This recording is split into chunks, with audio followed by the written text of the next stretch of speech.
guys, welcome back to my channel. If you're new here, welcome. If you're not, welcome back. Welcome to Solo Travel 101, where I give you all the tea, all the tricks, all the tips to book your first trip solo. Like this. Only been days, but it felt like months. Went gone for a year, only know like once. Life moves fast and you do what you want. So in this video, I'm going to give you 7 steps that you need to take in order to book your first solo trip for 2025. So let's just hop right on in. So the first thing you want to do when booking a solo trip or booking a trip in general is to choose your destination, right? So choosing your destination comes with researching where you want to go. So with choosing a destination, you want to research places that are solo travel friendly, especially for people that look like you. If you know what I mean, if you know, you know.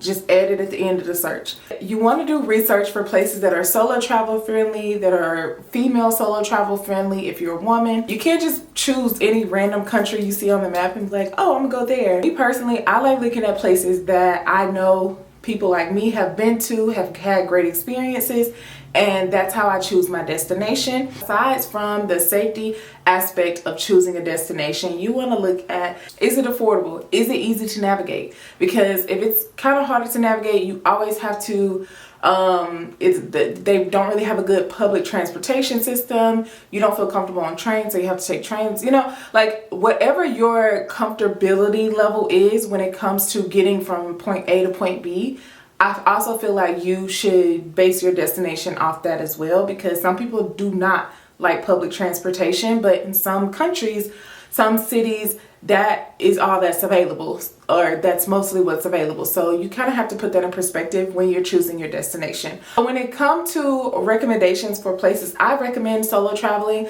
I will make a whole separate video about this, places that I do recommend and places I don't recommend. Some places that I personally recommend, if you're in the US, I would suggest Honolulu, Hawaii, Washington, D.C., San Diego, California, San Francisco, California. But those are just a few recommendations that I will make a whole separate video on places I recommend for solo traveling. But I did drop y'all a few gems. So add them to your list. So the second part we want to get into is budgeting for your solo trip. So as we all know, we like to go on these trips with multiple people because, oh, it's so much cheaper. We can split the Airbnb 5 ways. We can split the hotel 2 ways.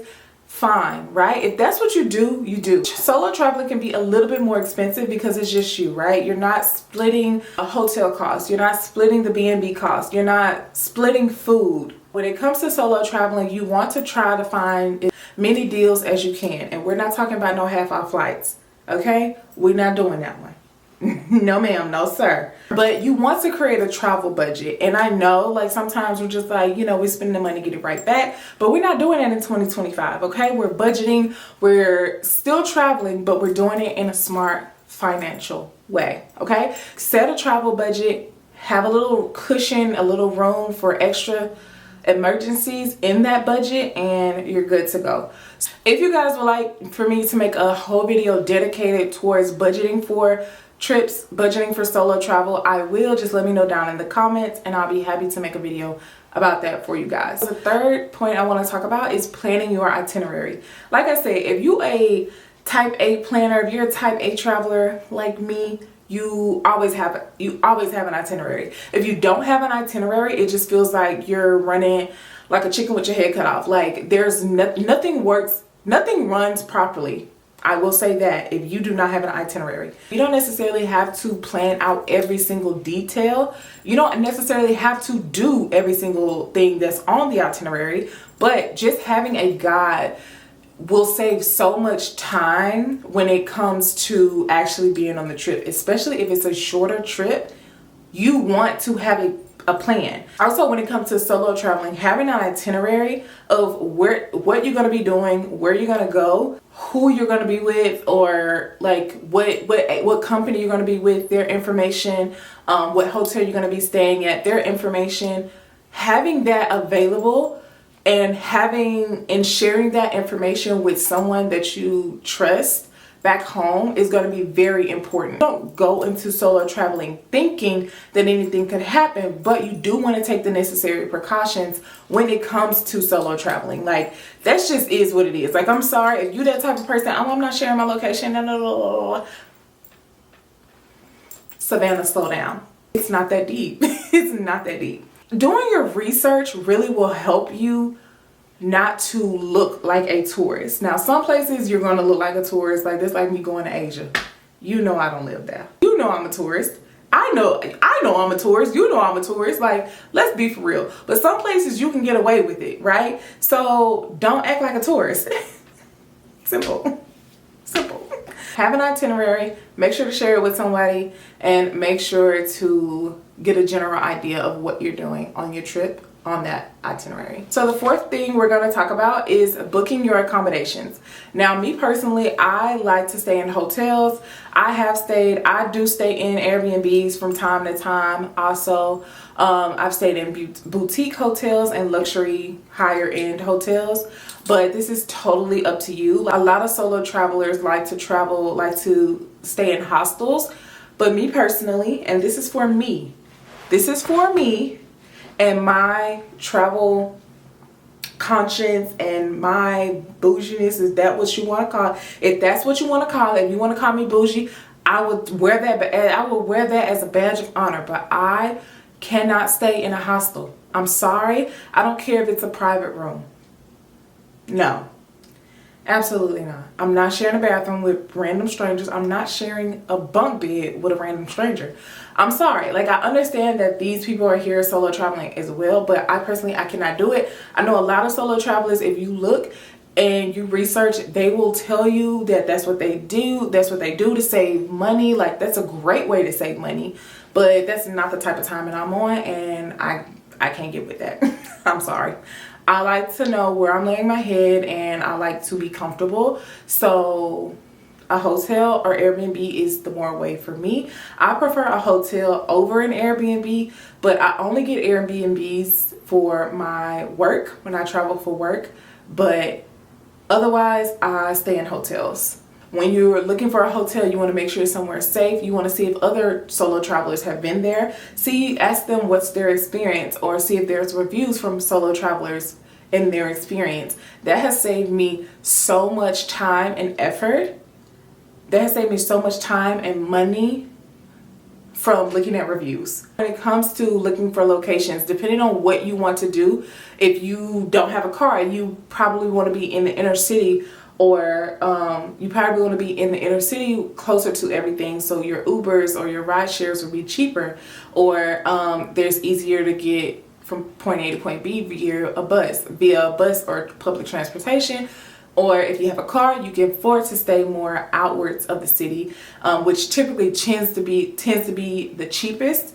A little bit cheaper the more you go out from the inner city. That's something to take into account, what type of activities you're going to be doing and how far you have to travel. The thing we're going to talk about is packing tips. This is just a whole nother video in itself. So I can go on and on, but y'all, I am not a light packer.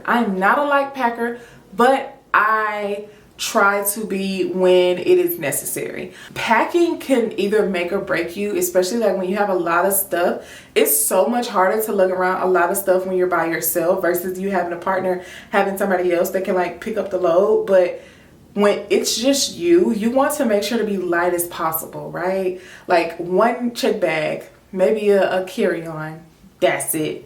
Or a carry-on and a backpack, whatever. Like, you want to make sure you're packing light and you're not overpacking, because this just creates more hassle, more problems. It actually creates more stress. I don't know about y'all, but if you overpack and you have all these bags and you get out and you go to the airport, you're stressed.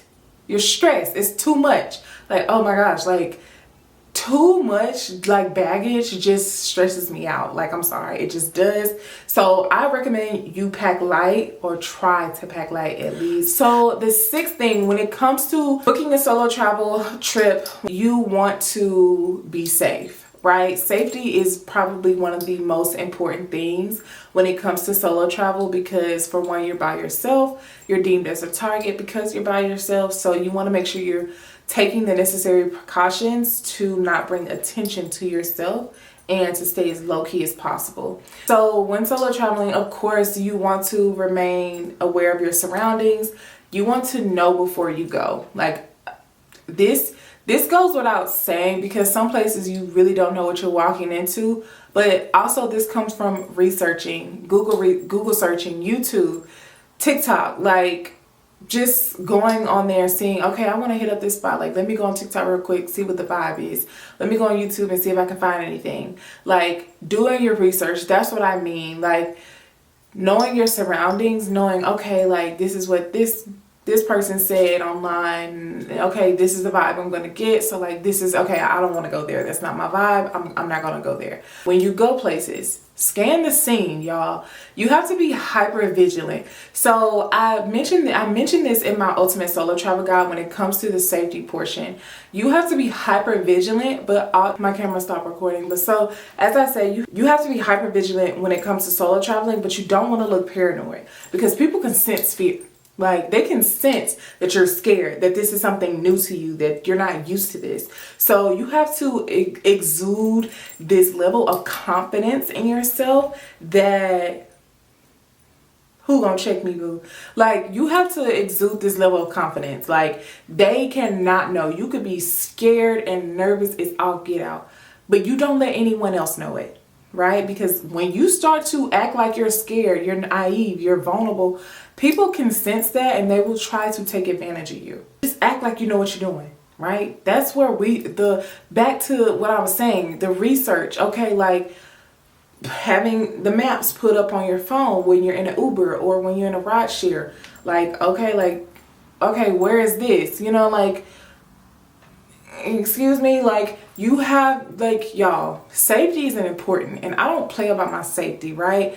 I don't do that. If you feel like something is off, you need to get out, and you need to get out fast. Like, I don't care if you feel like, if you have to listen to your gut. And like, solo traveling has to, when you're meant for it, like, I feel like God has to give you a level of discernment like no other, because you know, okay, this does not feel right. It's time for me to turn around. It's time for me to go home. I don't care what the vibes are looking like. I don't care who I meet. Like, I don't care. If it's off, I'm leaving. I'm going back home.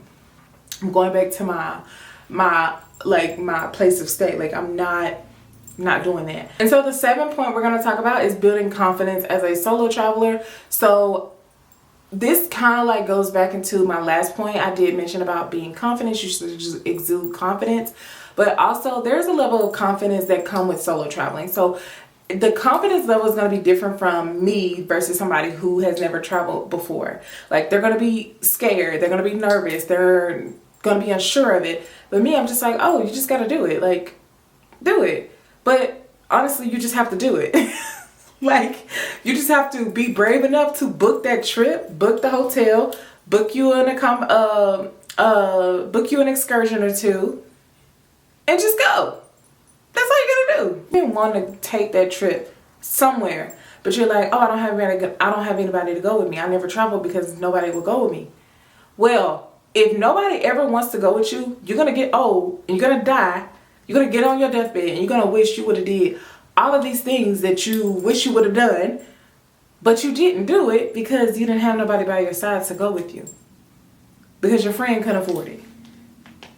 Because your homegirl couldn't take off work.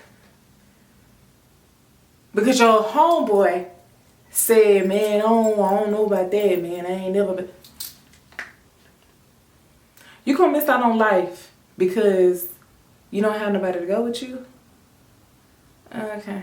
Building up the courage to actually take that trip is like, y'all, for one, it's so empowering.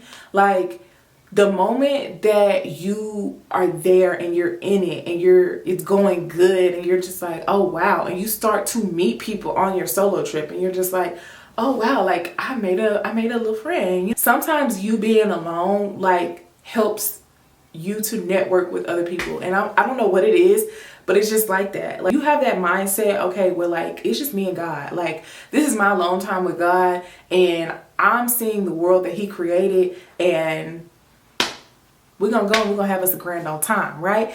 And like I said, you meet people along the way. Like, you might think, oh, it's just so lonely. Sometimes it can be. And I'm gonna make a video about the pros and cons of solo traveling too, but like, it can be lonely sometimes. I'm not gonna sit here and say that it's just all like happy all the time. Like, sometimes you do sit back and you're like, man, like, this is beautiful. I wish this person was here with me, or I wish this person was here to see this. You know, like, sometimes you do have those thoughts, but overall, like that person's not able to. So what I'm gonna do, I'm gonna sit here and just be miserable and not scratch this itch that I have just because somebody else can't go. Like, no, I'm gonna go and I'm gonna enjoy life. Like, what? And you have to build that confidence, and that comes with doing it more often. So you take your first solo trip, just a short one, not too far from home. You take the second one, you take the third, and then the next, and it just becomes second nature to you. But yes, this is Solo Travel 101, and within this series, I decided I'm going to make it a series just now. I just thought that. I just made that executive decision. If you guys enjoyed this video, I highly recommend that you like it. Comment down below, like, leave me a comment of things that you want to see, questions that you want to know. Like, it'll be so great if I could do like a Q&A and answer some questions for you guys and make dedicated videos, or just do a whole video and answer questions. Subscribe to the channel and hit that notification bell so you can be notified of every single time that I upload. Thank you guys so much for watching the video, and I'll see you guys in my next video.